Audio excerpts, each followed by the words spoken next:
so much attention is given to us, the men folk. Hmm. And Hmm. when I talk about, and through the 56 years that I've been doing what I do with regards to functional strength and mobility, and then training other people and particularly women, and I've really seen that women go through additional crap often. I mean, Right.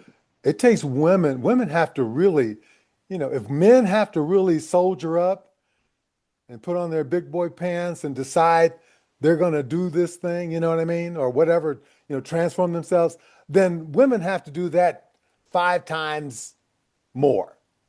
Yeah. If I'm making sense. Am I making You sense? are. You are. Yeah.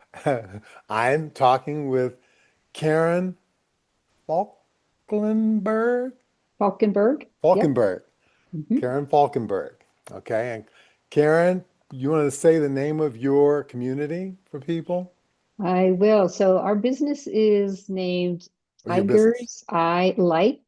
And on the school platform, which is a social media platform, our community name is Health for a Limitless Future. So Okay. people can find us there. Yes. And I highly recommend uh, you guys visit Karen's community. It has a lot of energy and it's growing, uh, you know, almost each day, it seems like right Mhm. now. And that's very, very nice.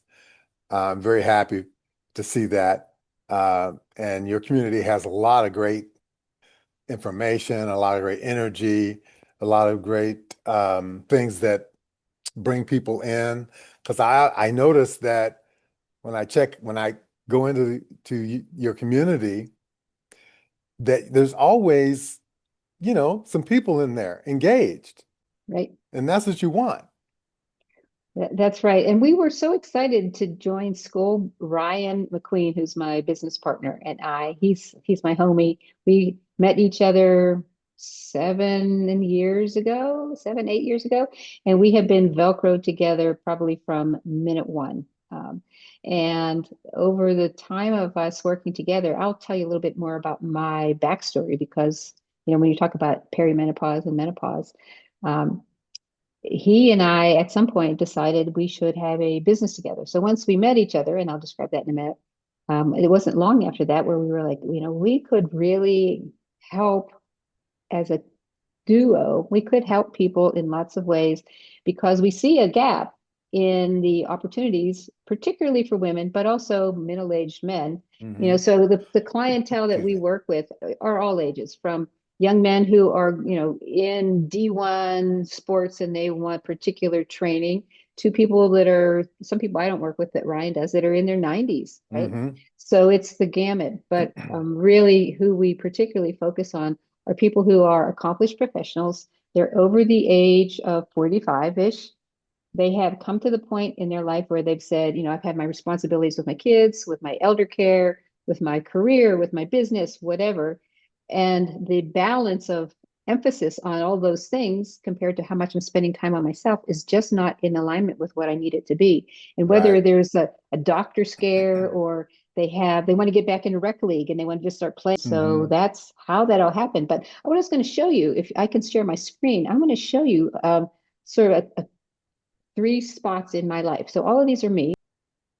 Oh, look, 113 pounds. Look at you at 28.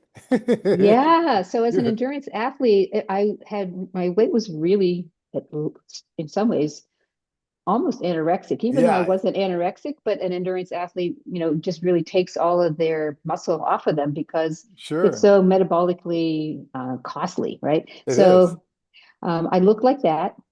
But I also had this like sort of dark side to it. Like I knew that if I ran 10 miles, I was sort of compensating for me potentially eating something I shouldn't have been eating, right? So I was using my workouts in a way to also do more than just fuel my desire to be athletic and to enjoy the feeling of accomplishment. I was also using it in that way. So that's a dark side of that left Yeah. side photo. And Hmm. then here you see me at 65, which I said was a few years ago. I weigh less than that right now. And not that weight Whew. is necessarily that critical for health, but in fact, it is. And I have some pretty strong opinions about how much people weigh and whether they can be healthy at any age or not, right? And then the middle one is there I was at 59. So I had officially been declared in menopause at 55. And this was before my car accident where I ended up adding about 10 more pounds because of my brain injury. Hmm. Hmm. So it was just yeah, Well, I've been through it all. well, I saw, in watching the video that you did, uh, gosh, a few days ago, and you were standing in your gym, and I noticed you're really solidly built. You've got, you know, you've got really muscular, strong legs, and Yeah. so you don't look like you're tiny, you know. You look like you've got a real strong structure you've created. Yeah, yeah. Yeah. I would say that's true. And as you and I both know, some of that comes from genetics. And my Well, dad sure. was Yeah. you could when I look back, I didn't know that then, but I look back and like my calves look just